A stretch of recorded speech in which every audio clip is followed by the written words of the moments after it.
This episode of Adventure Time explores an internal conflict of Finn, one that you and I can relate to, teaching us not to get all hung up on imaginary problems. This is literally my favorite cup. Now it's gone forever, so it's not real, and I don't care about it anymore. The episode starts with a view of the house where we see there is a knife store, probably because someone left theirs around, which makes for uncomfortable Mondays. The boys have to stay locked up, and to pass the time, Jake and Bimo are making a pillow fort, which honestly is the coolest thing ever. They're trying to cheer Finn up, or maybe distract him, since he himself was too thoughtful.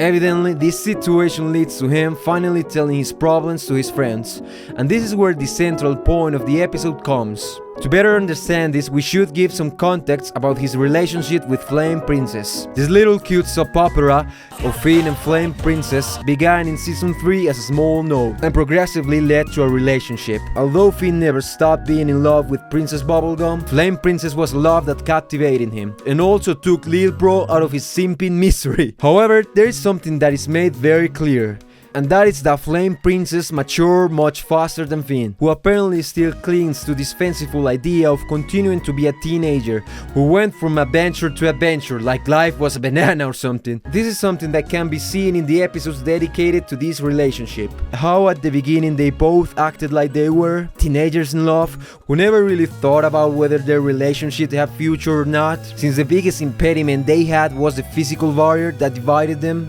They couldn't get freaky. As the episodes went by, this type of childish behavior on Finn's part caused Phoebe to distance herself further and further away, each time reaching the empowered baddie status. This is how we are now in the present of the episode, where they are in the edge of ending their relationship. In this last stage, their relationship is more and more tense. Here's what worries Finn so much. It turns out that the relationship is not going very well. He says that it was over and that there is nothing left for them. When they question him, why does he say that? He answers that he told her a joke the other day and she didn't laugh or anything. Wow, man, that's truly tragic.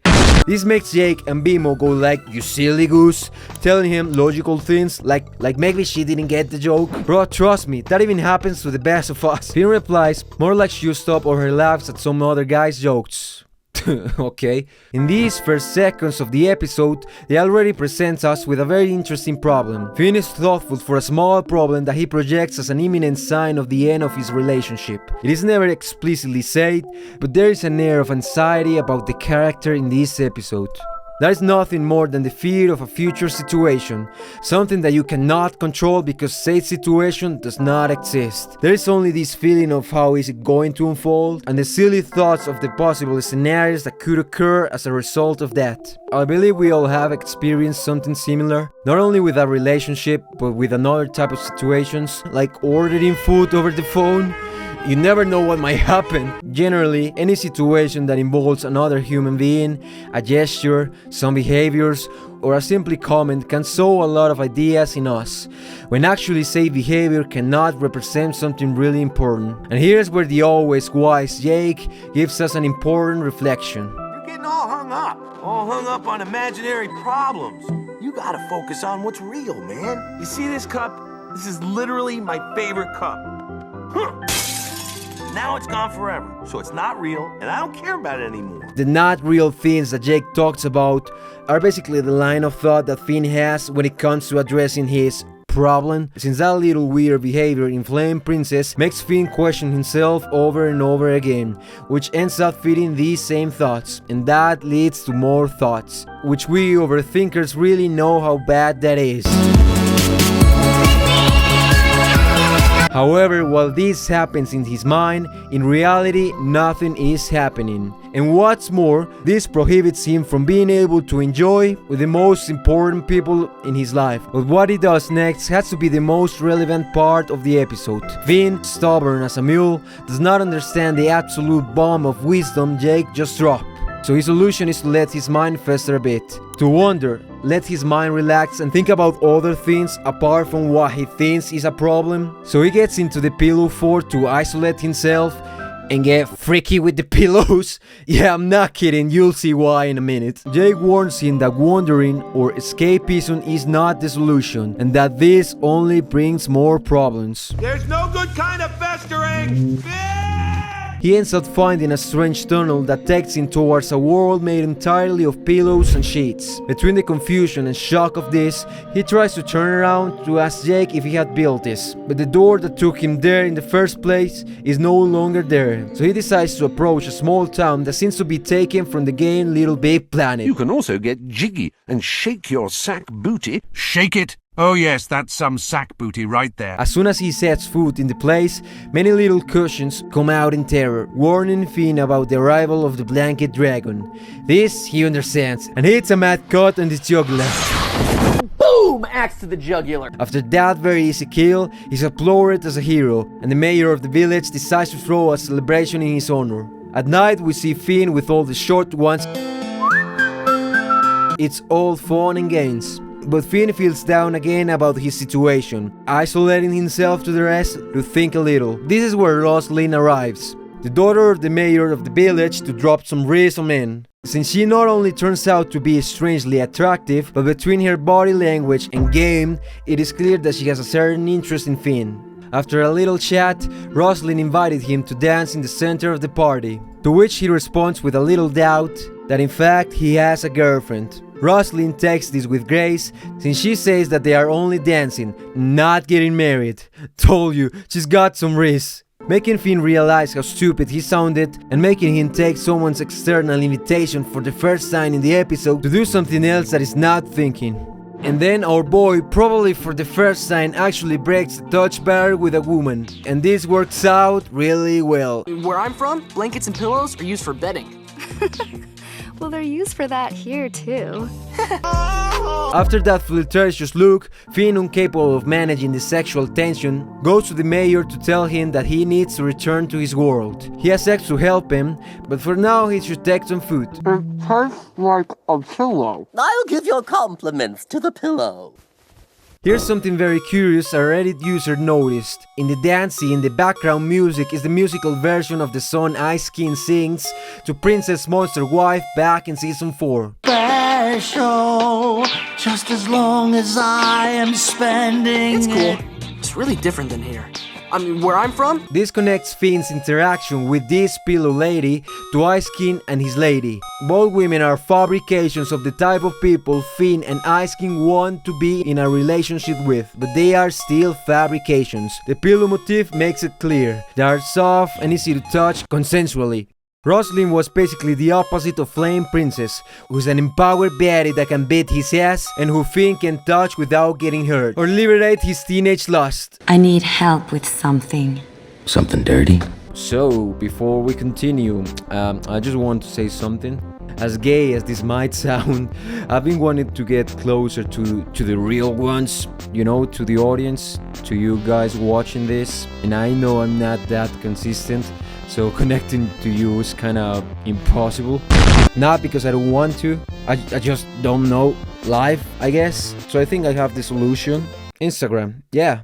Instagram, hear me out. Since honestly I don't use Discord, I don't know, I never liked it, and it's funny how a lot of people there love to talk to minors, so fuck it, let's use Instagram. I can show up there more often, maybe talk to you about video ideas, memes, progress in videos. It will be private though, at least for now, but that's how we can build a little community, you know, and spread some misinformation there. I don't know, maybe if a lot of you join in, maybe I'll show my face.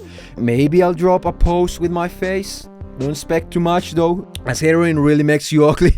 So yeah, go follow there. It will be fun. And back to our traditional dating content. Many things can be said about the interpretation of the episode. Everyone can have their own. One of these could be from the fantasy perspective. How Finn within this interpretation creates a world in his mind to escape from reality. A perfect fictional scenario for him to fit into, with all his needs and internal problems. First, it is an alternate world totally different from his reality. A place where there is not Jake to give Finn advice, or Flame Princess whom he will have to face his insecurities. As quickly as he arrives here, he does what he does best. No, it's not kicking children, but actually being the hero of the adventure. Which, yeah, it's the same thing. Hey kids!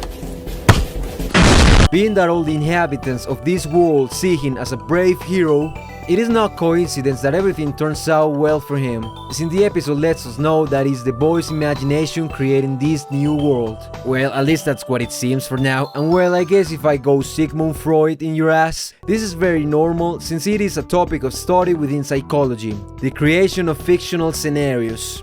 All humans create this type of scenarios since, well, we are beings with imaginations. Of course, I will use it to some recreational purposes. In fact, this also serves as a survival mechanism to anticipate or pose situations. But what happens when it is done repeatedly or when it begins to take more relevance than the same reality? Well, basically, the person begins to dissociate with what the real world is, creating situations that will never happen and only exist in your mind. And we will often see that the person who craves certain interaction will be subject to this tendency. Longing leads to a sexy fantasy.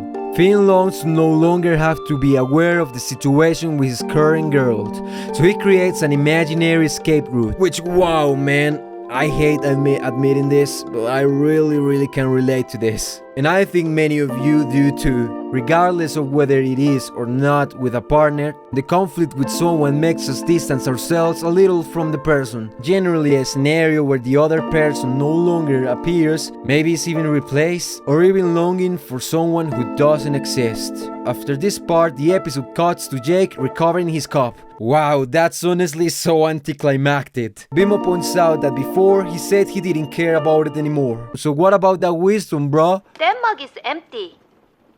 I wonder what Finn's up to. This is interesting because although a little disappointing, it tells us that although Jake's reflection is right, in reality every person always develops some type of attachment to things, and therefore it is natural to give importance to the small problems. And that's what I told my mom about my heroin addiction. Then the episode cuts to a couple of children playing and recreating Finn's exploit, to which a more mature Roslyn tells the children to take their food to their dad, and boom, we see an adult Finn cutting a tree with a sword and playing with a sheep. So yeah, Finn literally did what those dirty whips do to their pillows. Their names are Jay and Bonnie, two names that refer to two very important people for him. Bonnie is the name of his perpetual platonic love, that romance he will never reach, but is still present in his current relationship and in his fantasies, even the wet ones. And Jay has to be a derivative of Jake, literally his lifelong brother. But let's stop for a second. If we remember throughout the entire series, and in fact, if we see all the alternative futures, we will notice that there is always something in common. And that's that Finn's right arm is always missing. Many have speculated about what this really means, some theories even pointing out aggressively touching himself. Without an official response, the absence of that arm could be a symbol of adventure. Because after so many confrontations of fighting against monsters and cosmic entities, life has to take something from Finn. So that's what represents, a scar from all battles that adorns his body, and it seems that he carries them with pride. This Finn still retains both arms. Keyword still. Not only that, but also he's got a very sexy boy. Alphanumeric. I mean, he also keeps his sword, since the show has always represented the stages of the character through his swords. So this image that Finn projects of himself is a vision totally removed from what the character is. Finn abandoned being Finn the human, abandoned his goals, his friends. In fact, he had no qualms about abandoning his current partner for another who was more accommodating and adapted his needs. However, despite all of this scene doesn't feel sad or unpleasant, but the opposite. Having abandoned his old life, he also abandoned all the conflicts of the same. Shows us what would happen if Finn had had a normal life. After knowing what they have gone through, it is nice to see him having his own family, having a normal and chill life, unlike in his world.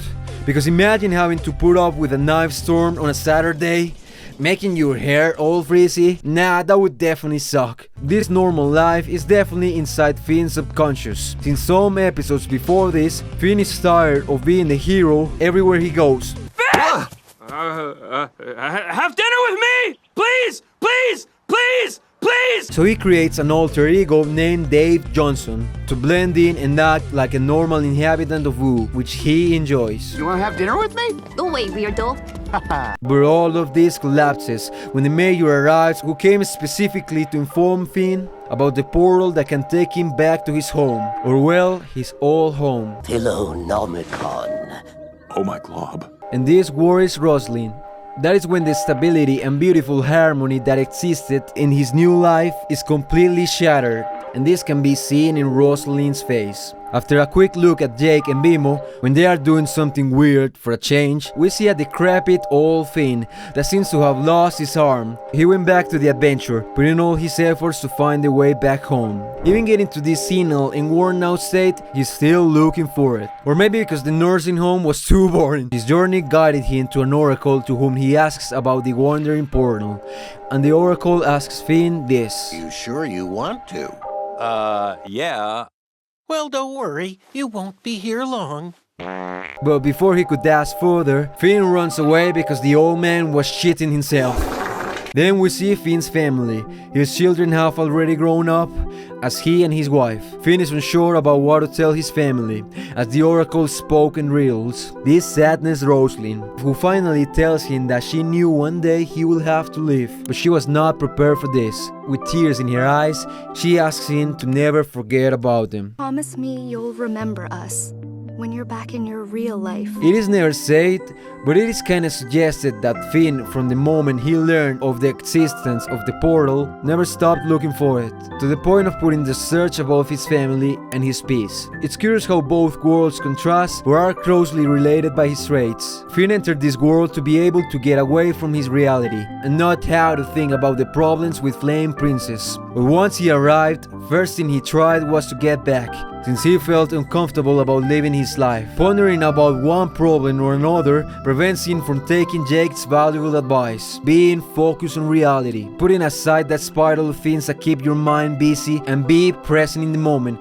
That is precisely what comes back to his mind.